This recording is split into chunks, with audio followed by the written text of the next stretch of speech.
All right, excellent afternoon to all those who are watching me across the state. And they say that when we don't settle our dispute on a common ground, of course, by a common mutual law, we are bound to win our society in circles of anarchy and, of course, chaos as well. So our common ground is our court of law, and our common mutual law are the ones provided by the Constitution of the Federal Republic of Nigeria. Again, I say welcome to another interesting episode of Real Talk with Kike. I remain your convener and your chief host, Kike Atanda-Owo, and of course, I think it's high time I start adding about it to my name so that we can just put this aside for all those harassing me, and my husband can actually, remain calm. That's okay.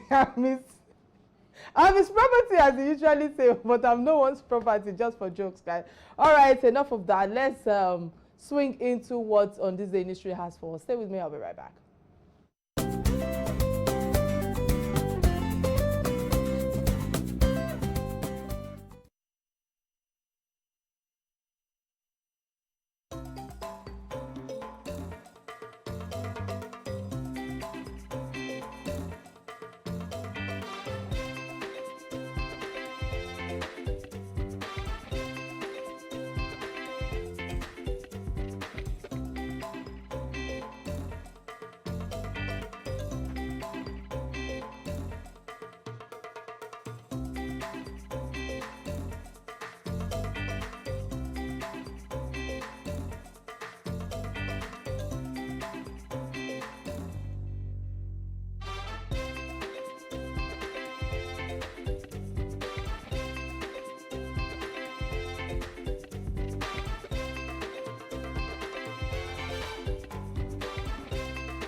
All right, many thanks for staying with me. And of course, I think my submission on This Day in History segment is a reminder of the loss of 159 lives, in this disaster that took place, which was a significant blow to Nigerians, with the victims, hailing from various African nations. However, I think for me, moving forward or fast forward to current, issues at hand or times, I feel that the aircraft, designed and maintenance have significantly, improved over the years, when it comes to leading to safer lights. Modern aircraft are equipped with advanced technology to prevent how to mitigate, mechanical failures and pilot errors. And I want to use this medium to say that APC'S, of course, have also made us understand when it comes to maintenance culture, when it comes to all the mechanical issues that is attached to aircraft, and of course the pilot as well. But putting that aside, I just want to say may God continue to rest the souls of the lost ones, and we should continue to learn from these challenges that has befallen us before, so that it doesn't become a culture.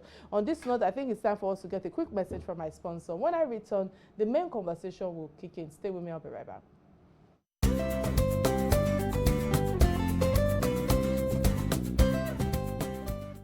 All right, many thanks for staying with me. And of course, the breaking news as of yesterday brought us to the earth of Lagos State Governorship Election Tribunal delivered its judgment on the petition, or in the petition, that's been making headlines or making rounds. And of course, the tribunal has also dismissed petition brought by Rhodes-Vivour and the Labour Party, as well as Olajide Adediran, popularly known as Jandor. The both parties, or the both individuals, have been on this platform. Of course, Jandor is from the PDP, People's Democratic Party, challenging the victory of Babajide Sanwo-Olu in the March 18 governorship election.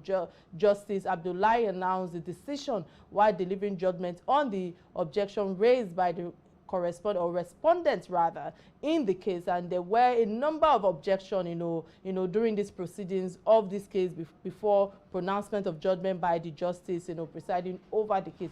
And on the live show today, I will be giving my real talk, or would I say our own real talk, on the controversies that may have arisen, from the election tribunal judgment, what it means for the legal and political landscape in Lagos State, and to also discuss all of this. Of course, I can't do this alone, and I want to say many thanks to my resources guests for, honoring my invite at the last minute, and that is no other than the legal expert and political commentator himself. He's a human rights activist as well, Malachi Ngomadu. He has always been on this show as well. Many thanks for honoring my invite. I know that, I don't know if it's okay or if it's all right for me to, put you on the spot regarding your location, but I know that you're outside Lagos, and I just want us to go straight to the topic at hand, because I know that there are so many time is of the essence. So again, many thanks for doing this with me. How are you doing today, and which office are you borrowing to do this with me?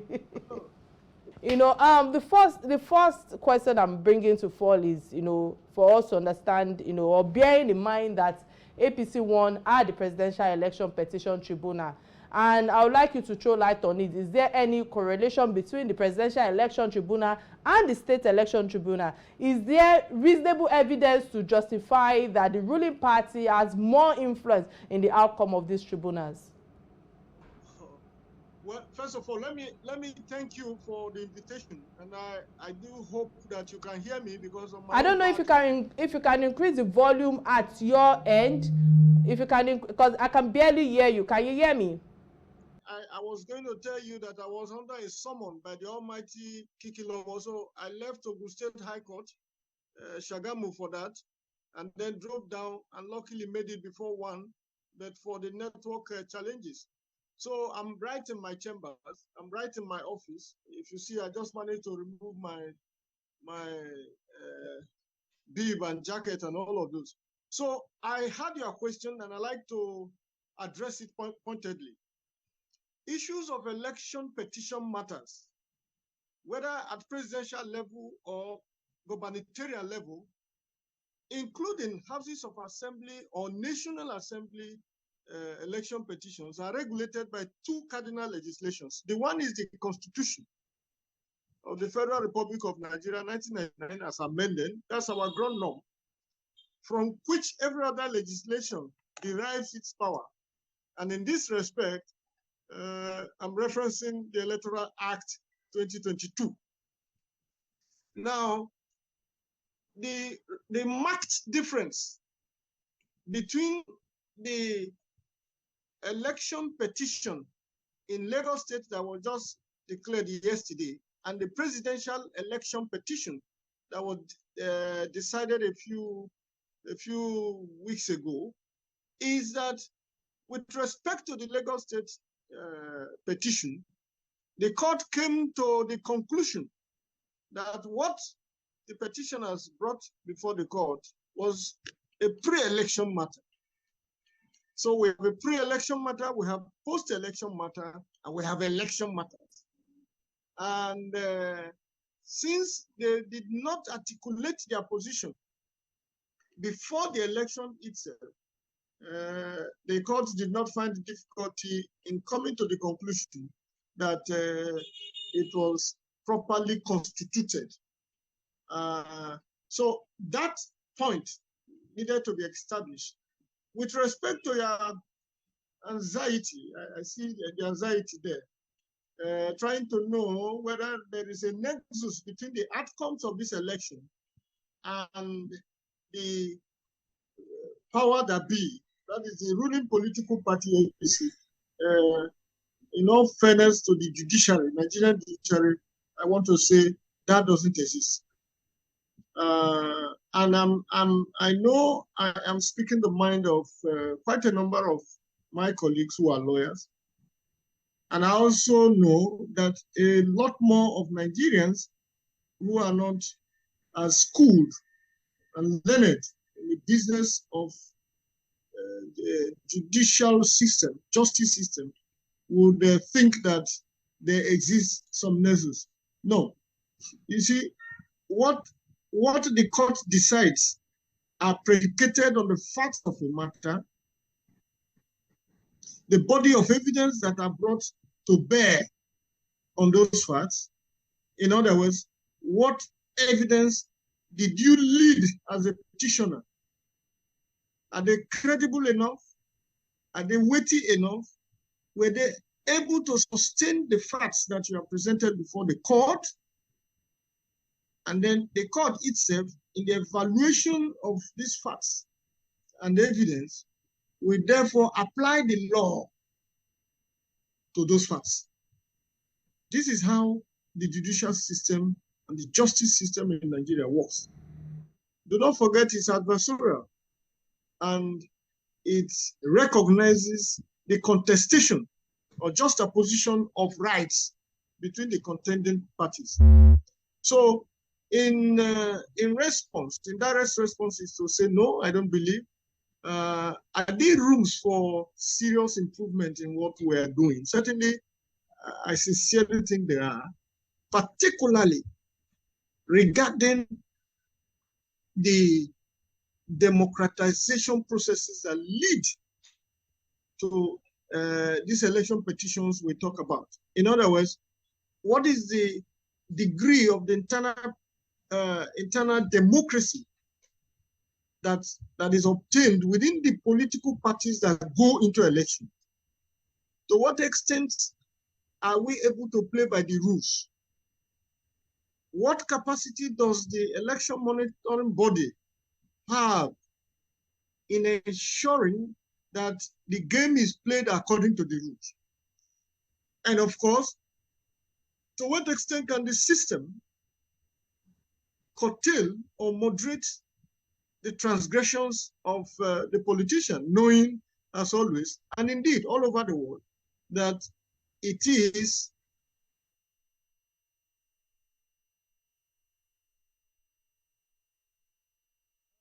unfortunately, I think there's the network is a bit erratic. I don't know if you can hear me. Let's go on a quick break and reestablish connection when I return. Stay with me. I'll be right back.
All right, many thanks for staying with me. If you are just tuning in, we've been talking about the tribunal that affirms APC's elections victory in Lagos. And my guest, I've been throwing a lot of light on the issue at hand. Malachi, let me come to you quickly. I have two questions for you because I'm trying to manage time now, because the tribunal's decision to strike out the preliminary objection of the All Progressive Congress, that's APC, which asked for the dismissal of the PDP's petition, is surprising to a lot of people. What are your thoughts on the strikeouts, in terms of the certain respondents and their related evidence in the petitions? That's my first question to you. And my second question to you is the tribunal's stance on whether the deputy governor, that's Dr. Obafemi Hamzat, who is separate and is distinct candidate from Babajide Sanwo-Olu, requires some clearer, understanding, for those who do not really understand the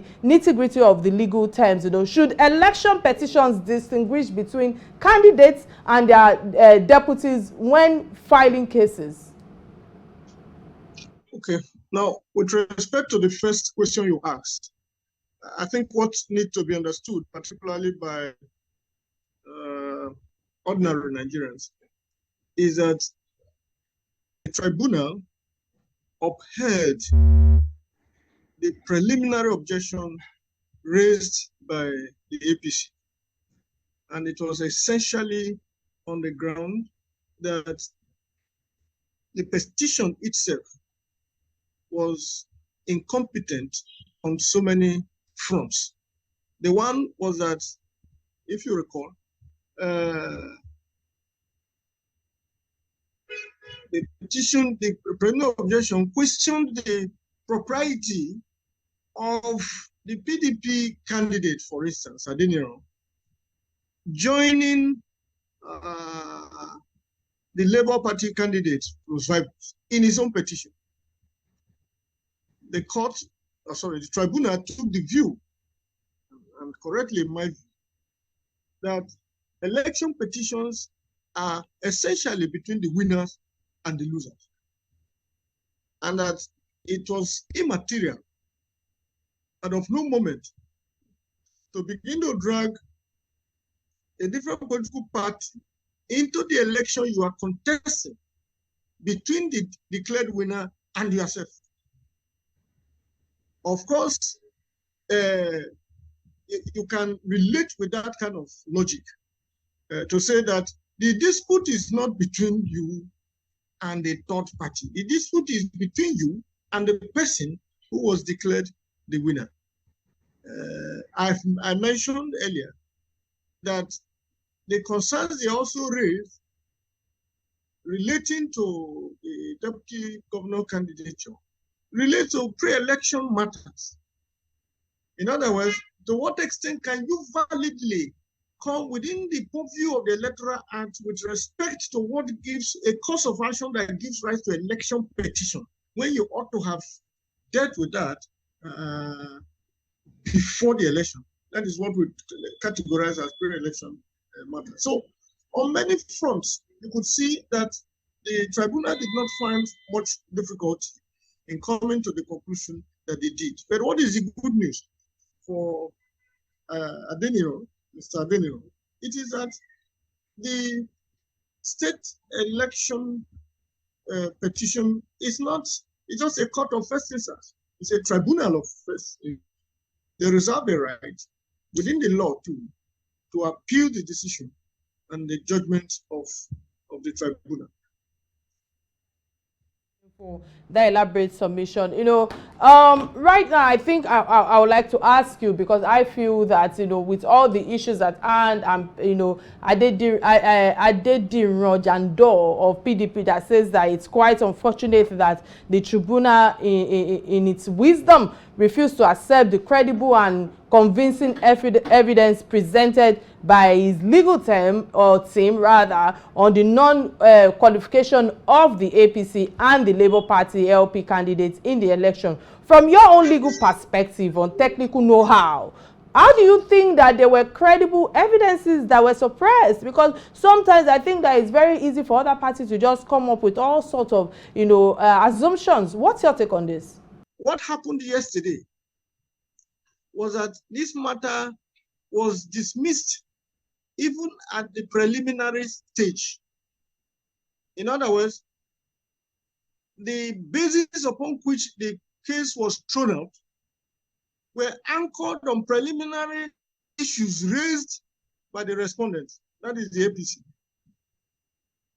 To say that given A, B, C, D, there was no need really for the court to go into the merits of the matter. But I believe that given the nature of the contestation and in the wisdom of the tribunal, they allowed them to canvass their positions even with respect to the substantive application. But what actually played out was that the court dismissed the matter on the basis of those preliminary points and issues that were raised. In fact, the effect of those preliminary objections were to challenge the jurisdiction of the court to even entertain those matters. And I've given you one or two of those cases to say that the matter, the cause of action brought before you tribunal was a pre-election matter. And that there was no way an election petition tribunal can handle those category of allegations. If you are challenging the qualification, the nomination of a candidate in an election, you do that before the election itself. If you are also interested in the nomination of a candidate of another political party, the law says you have become a meddlesome interloper. It is the party itself that will accept that this is their candidate. Of course, you can argue that where you therefore emerge as the candidate of that political party, where you therefore emerge as and it is known that you are not qualified, the appropriate and important person to challenge that is a member of the same political party who contested with the purported victor. It is not a member of a different political party. If it happens that way, that other member of that other political party has become a meddlesome interloper. So, yes, the matter was determined on the merits of its own, but it fell on the basis of the preliminary objections that were raised in limine and which were decided first before going into the merits of the matter, into the substantive prayers. The reason it is so is that if your petition is not properly grounded and worded in a way that brings it effectively within the bounds of the law, it is bound to suffer the kind of casualty that I just occurred yesterday. All right, let me interrupt your line of thought right now, talking about bound to suffer what you're saying right now, because before the judgments yesterday, Rhodes-Vivour, told the Lagos State Governorship Election Tribunal that to dismiss his petition would amount to an endorsement of unconstitutionality. Yes. And to the Labour Party, their weight at the tribunal was more on evidence on winning in many parts of Lagos. How come this evidence didn't amount to anything at the tribunal? Perhaps you will come back, I didn't quite get that question.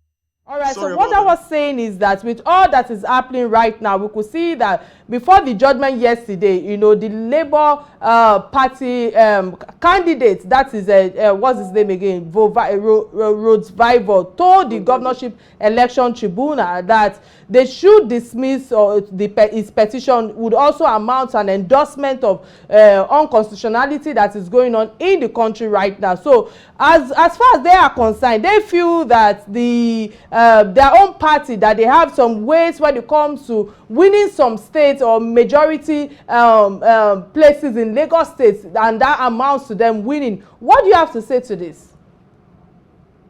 Well, my take on that will be simple, and that will be that Mr. Rhodes-Vivour reserves the right to make comments and make observations. However, those observations should be such that is consistent with his submission to the jurisdiction of the tribunal. You see, in so many respects, I like to commend Mr. Rhodes-Vivour, no less Mr. Adeniro, for the fact that they provided Nigerians, Lagosians, the alternative that made what happened more like an election. Election, but not selection. And these are credible candidates. But where you now proceed to give the impression that if there is the outcome of your own petition does not go your own way, then it was not justice after all. It will mean that in one breath you believed in the tribunal, in another breath you never had faith in the tribunal. So what is the way forward? The way forward is to take on what has happened by way of the outcome of the judgment and proceed upstairs to contest the improprieties that you have observed. Because if, as a fact, you are challenging poor evaluation of the evidence that was brought before the tribunal, that can become a ground of appeal.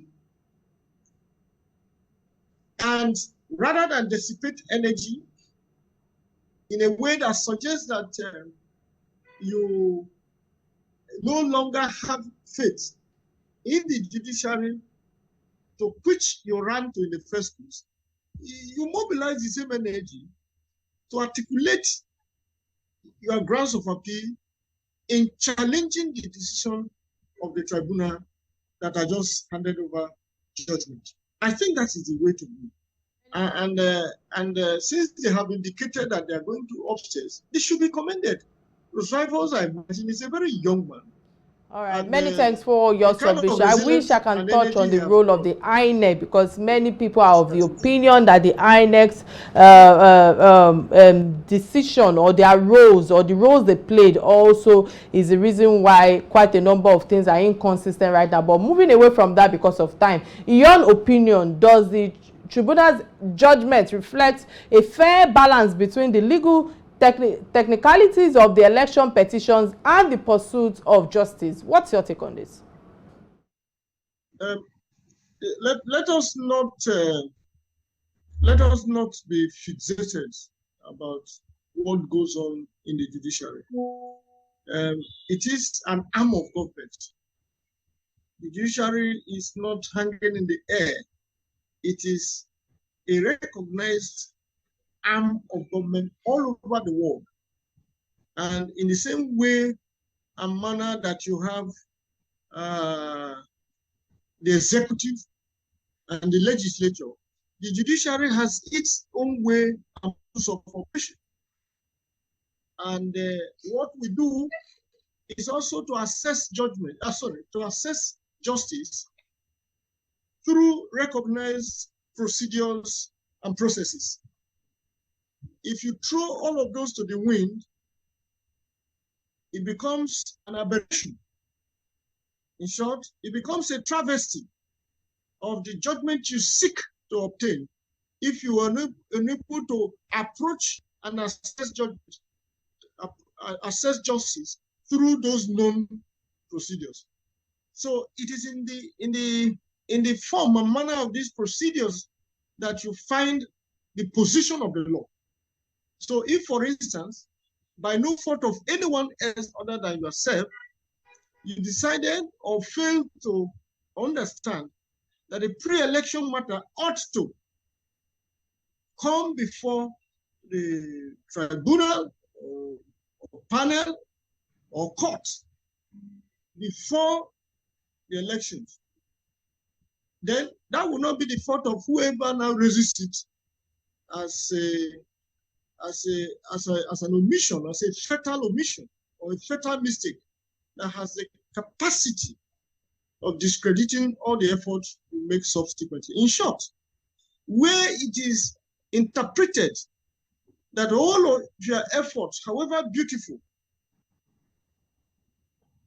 were taken without the court having the requisite jurisdiction to handle that matter, those efforts of yours, however beautiful, becomes a nullity. So where the ordinary person on the street hears about that, it talks about technicalities. But these technicalities are known to the lawyers, and they are expected to guide their clients effectively in a way that navigates all of these fault lines, knowing that if they are not adopted in accordance with those laws and procedures, you cannot attain that justice which you all seek. It is like thinking that you can get to the Father without passing through Christ the Son. So that is the way it is. And the earlier we get used to it, the better, because people come with high hopes and then think that there are nothing other than what they believe themselves. All right, many thanks again for day, that elaborate submission right there. Obtained, But, you know, still latching on your submission, I have two questions for you, because I believe that there must be lessons learned in whatever issues or challenges that we find ourselves. So what can political parties and candidates, you know, learn from this case in terms of properly joining or striking out respondents in election petitions? That's my first question to you. And my second question is that how might this tribunal's decision in this case influence future election-related cases and the conduct of political parties? These are two very important questions, except to observe that you've come with two questions. I hope they will end. Now, but I find this one very important because if you look behind me, you could see the shelf containing yellow books. These are law reports, which we have up till last week. And these are all reported cases that have gone through the crucibles of the law and trials and determination of competent courts all across the country.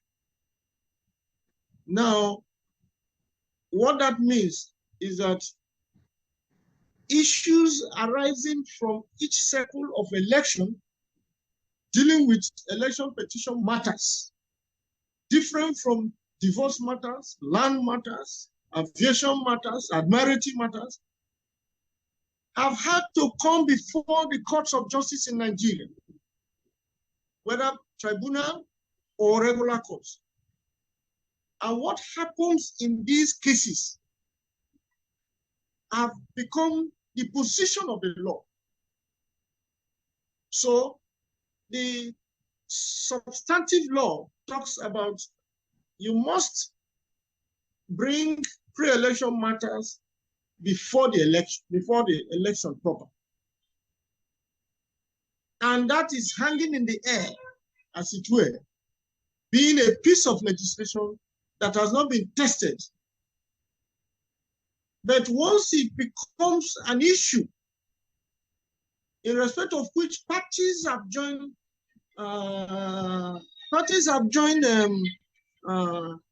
issues, then the court will have the opportunity, one way or the other, to determine and interpret properly the position of the law.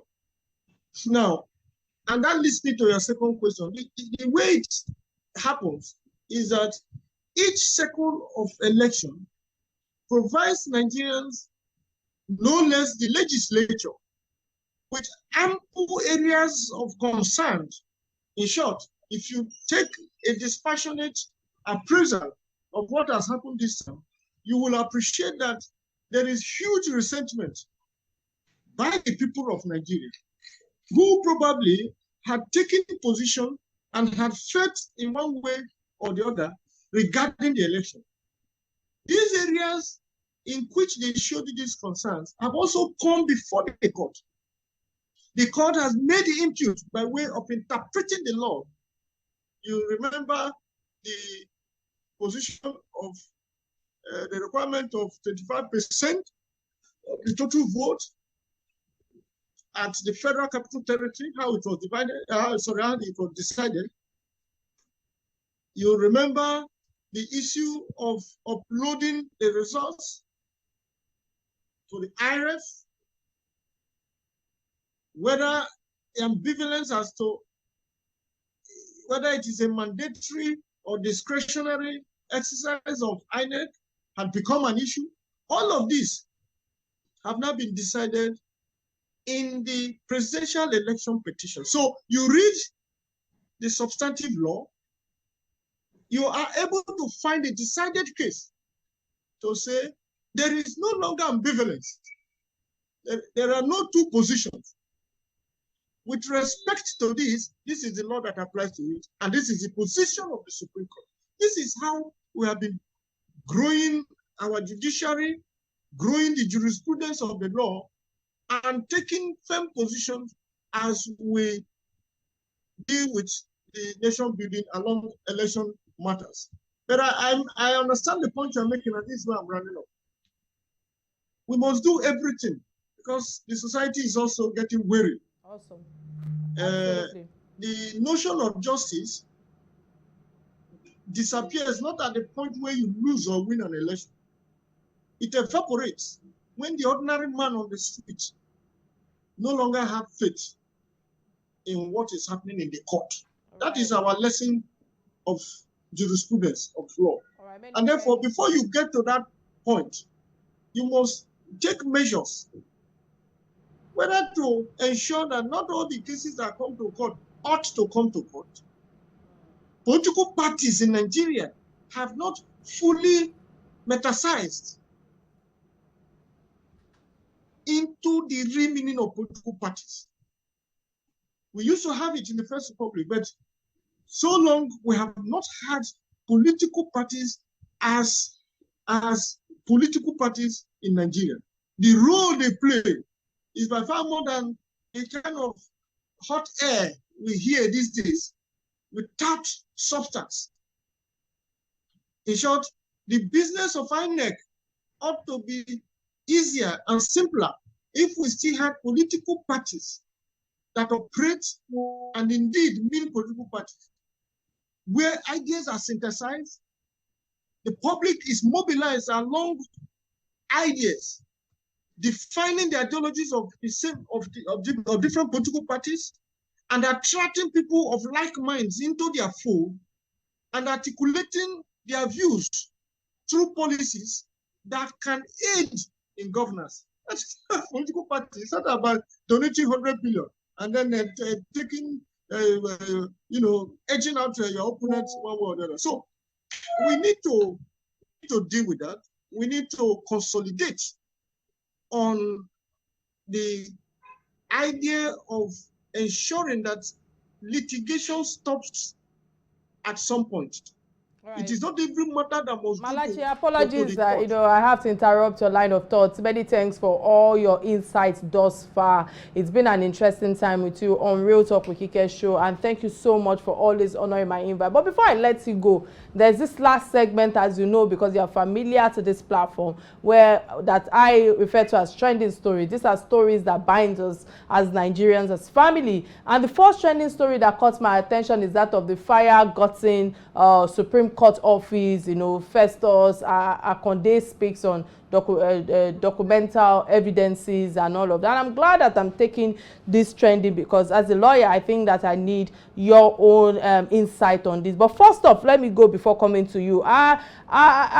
We have two issues here, Malachi. The first issue for me is the familiar narrative that evidences are quickly destroyed in our country under mysterious circumstances. And the second evidence for me, or issue at hand, is that our IT capacity to manage and to retain data in general has always been an issue. Now, putting these two issues that I've highlighted aside, accident can happen, and no matter how sophisticated our buildings are or how careful we can be in terms of maintaining risk and accident outbreaks. So with that being said, I'm not pointing accusing fingers at anyone in terms of being responsible for the fire outbreak. I must put that out there because I do not want to receive any phone call after this show. Now, addressing the first narrative, PDP insists that there must be an investigation into the fire outbreak, giving highlighted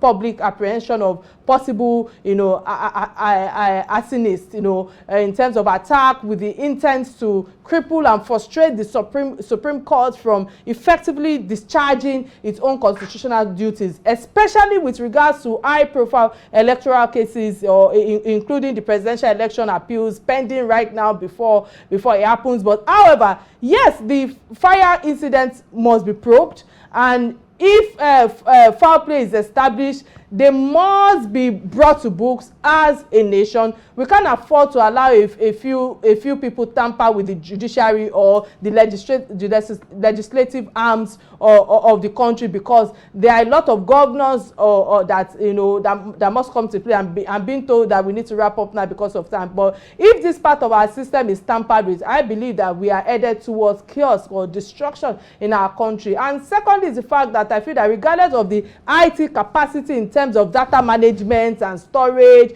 first of Akode, the Supreme Court spokesperson, you know, spokesman, said that the Supreme Court has an e-library housing all the bonds documents, and this brings some level of relief, if you ask me, some sense of trust as against previous years where a lot of crimes have been perpetrated and the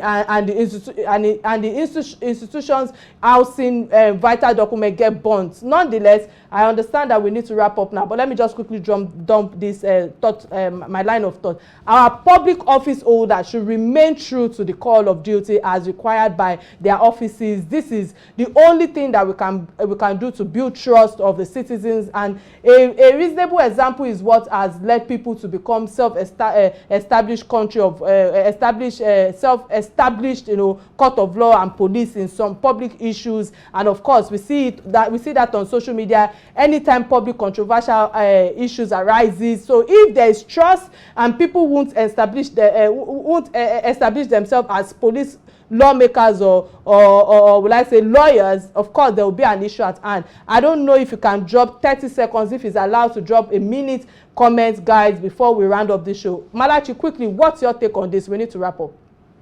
Well, the much I had, I can deal with it in that 10 seconds. It's unfortunate that a fire incident occurred. It can happen anywhere. It is it shouldn't happen in the Supreme Court of Nigeria. That portends so much danger. But I can't say much more than insisting that there should be a thorough investigation, not because of anything, but we must find an end to what happened. Even if it's as small as a mistake, we should find out precisely what happened to avoid its occurrence. But like you rightly said, the spokesperson of the Supreme Court had come out to say that not much is destroyed. I mean, not much is lost. Many of the things that are destroyed are also documented. They are also saved in some back servers and other centers of collation. In short, if you record NSAS, for instance, thanks, Malachi. Unfortunately, I have to wrap up the show now, and I must say thank you so much for constantly, you know, honoring my invite. And it has been an interesting episode, courtesy my resourceful guest Malachi. On this note, I will catch me tomorrow on Inspiration FM, and I will see you right here on Silverbird platform on Thursday, same time. God bless. Bye now.